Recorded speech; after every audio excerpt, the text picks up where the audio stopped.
In Search of the Lost Colors, a children's story. Once upon a time, in a peaceful little place called Sky Valley, a beautiful rainbow appeared in the sky every morning. The villagers believed this rainbow protected their home. In this valley lived a curious girl named Mira. Every morning she ran to her window to see the rainbow. But one day, when she opened her window, she froze. The rainbow was gone. Mira hurried to the village square. Everyone looked worried. The wise bird of the village, Blue Owl, perched on a tall tree and announced, "Someone has stolen the colors. If the rainbow is gone, the colors of our home are in danger." Mira bravely raised her hand. "I'll find the colors," she said. Blue Owl smiled softly and gave her a small compass. "This compass will lead you to the missing colors." Mira followed the compass through the forest until she reached a dim yellow glow. She arrived at Yellow Forest. The trees were fading, and the yellow flowers had turned brown.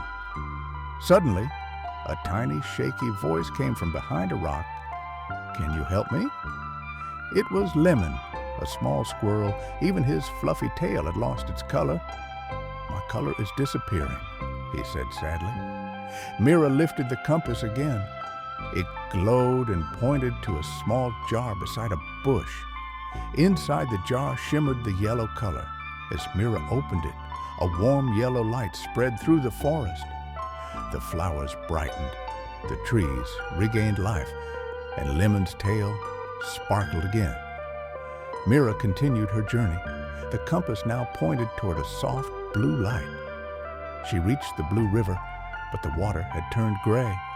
On the riverbank sat a gloomy fish named Cloud. "I can't swim like I used to. The river's blue color is gone," he sighed. Mira knelt down and watched the compass. It directed her to a stone in the shallow water. She lifted the stone and found another jar, this one holding the blue color. When she opened it, the river shimmered once more. The water turned bright blue, and Cloud happily splashed back into the river. The compass then guided Mira to the top of Red Mountain. The air was cold, and everything looked dull and lifeless. At the peak, Mira found a large but lonely creature, the Crimson Dragon. "I'm not a bad dragon," he said softly. "I only borrowed the colors because I love them. I didn't know the valley would fade." Mira smiled kindly. "Let's return the colors together. After that, you can still keep a little brightness for yourself." The dragon's eyes widened in surprise. "Really?" Mira placed the jars together. They floated into the air, glowing brightly. Suddenly, the colors burst upward into the sky. The rainbow reappeared, brighter than ever. Mira and the dragon returned to the village.